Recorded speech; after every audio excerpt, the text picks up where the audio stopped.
I can't believe I'm saying this after so long of it seeming impossible, but as you've seen in the title of today's video, Paper Mario is finally changing.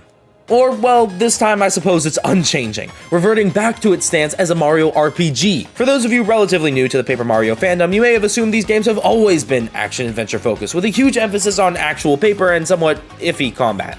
And while I won't go as far to say these newer games are necessarily bad, well, except Sticker Star, you can have that one, Paper Mario haters, they really just didn't capture that same fun factor that the first two games absolutely nailed. And although Nintendo hasn't actually come out and said it, I can't help but notice various signs pointing to a shift in their approach to the Paper Mario franchise, as well as Mario games as a whole. So in this video, allow me to recount what happened to the series in the first place, what these various hopeful signs are, and what future they paint for the Papery Plumber. Let's get into it.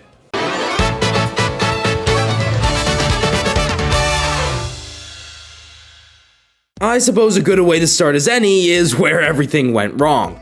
Paper Mario 64 and the Thousand Year Door were phenomenal games, garnering massive praise and becoming some of the best-selling games on their respective systems. You'd expect this would cause Nintendo to stick with the same formula for the series going forward, but in classic Nintendo fashion, they did pretty much the opposite. Enter Super Paper Mario, a phenomenal game in its own right, but one vastly different from its predecessors. I personally feel it's overhated. It's really a great puzzle platformer, but it started the trend of Paper Mario deviating from RPGs, and for that, many fans ridicule it endlessly. The game took the incredible story structure of the past entries in the series and converted them into a 2D platformer, and although fans of the previous titles were a bit miffed, the consensus was that this was just a really great game. It once again reviewed very well and sold the most out of any game in the series, so clearly this type of Paper Mario had an audience. The main criticism of Super Paper Mario was of course the gameplay. The story, characters, and personality of the game were still amazing as per usual for Paper Mario at this point. So for the next entry in the series, they would naturally keep those and improve instead on the gameplay. They cut the story. Like Sticker Star has no original story whatsoever, or any of the original unique characters. You see why I hate this game? Now, Nintendo's made some dumb decisions in the past, I will certainly admit, but I don't think anybody saw this one coming. What could have possibly prompted the company to take away everything beloved about this franchise? Well, it's time I talk to you about the restrictions placed on Mario from the 3DS onwards. We know about this from a 2020 interview with Kensuke Tanabe, the producer of the modern Paper Mario games. And it turns out the reason Sticker Star as well as the subsequent Mario games in the 3DS and Wii U era didn't have so much of the personality present previously was because they weren't allowed to.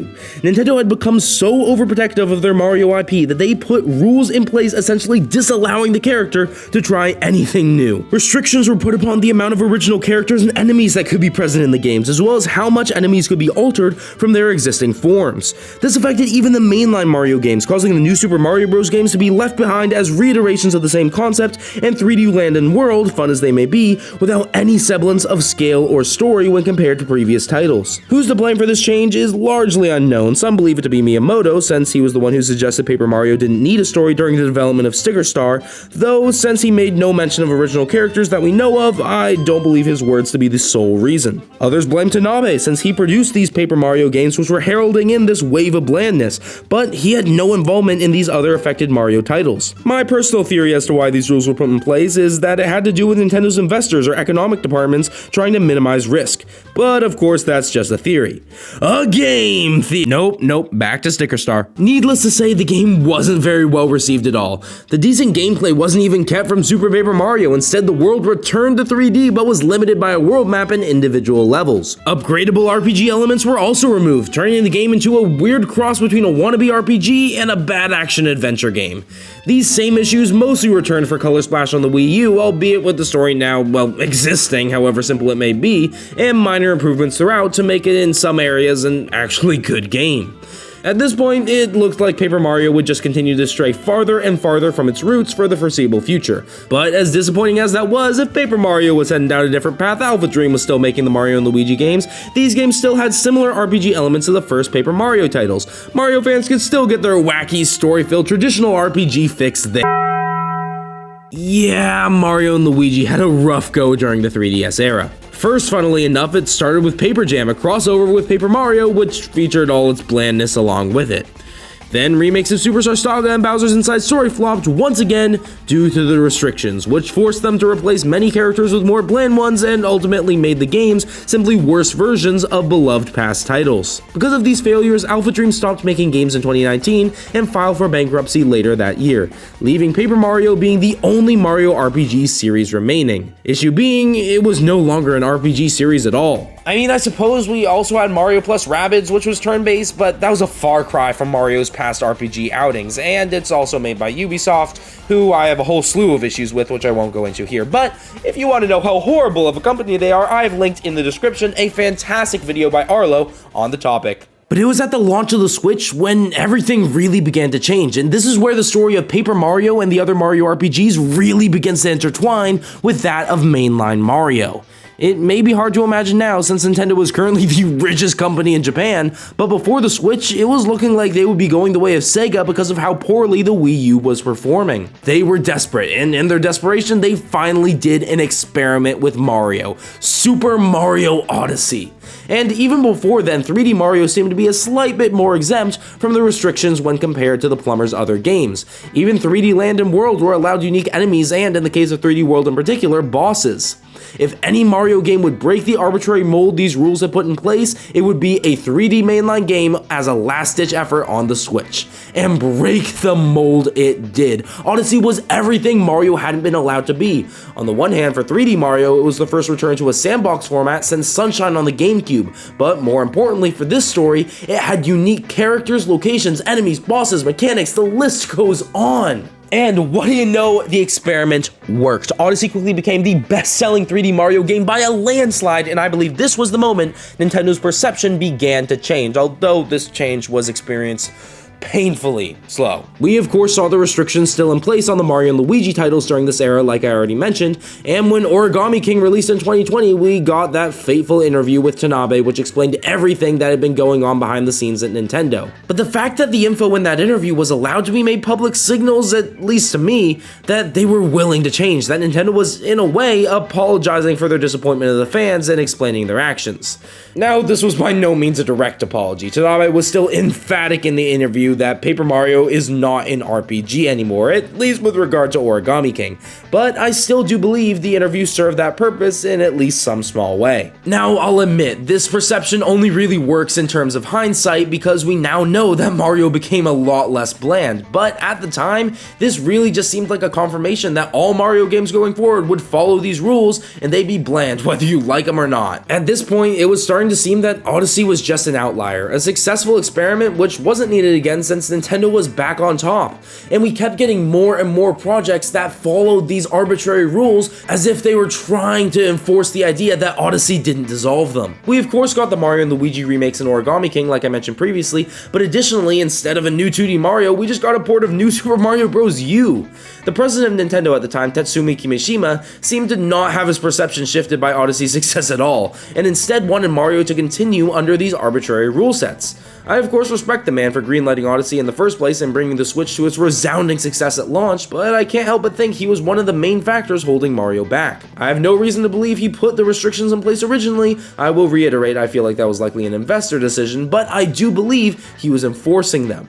Though keep in mind we are way into theory territory now. The last of the projects that seemed to follow these guidelines was Origami King, coincidentally one of the last titles that started development before 2018, which is when Kimishima stepped down and Nintendo got their new and current president, Shuntaro Furukawa. I believe Furukawa was the one who saw the success of Odyssey and recognized the need for change, which explains these last few years. Our first inkling of more permanent change was with the release of Mario Wonder, the first big shakeup of 2D Mario since New Super Mario Bros. In 2006. And in the same direct that brought us this radical change of the 2D Mario formula, we also got this, a remake of Super Mario RPG, the Paper Mario predecessor, which stood as one of the farthest games in Nintendo's portfolio from the rules they had set for the plumber. Original characters and story, different designs for NPCs and enemies, and unlike the Mario and Luigi remakes, these details stayed. The remake was one of the most faithful Nintendo has ever done, keeping in every little wacky element which was missing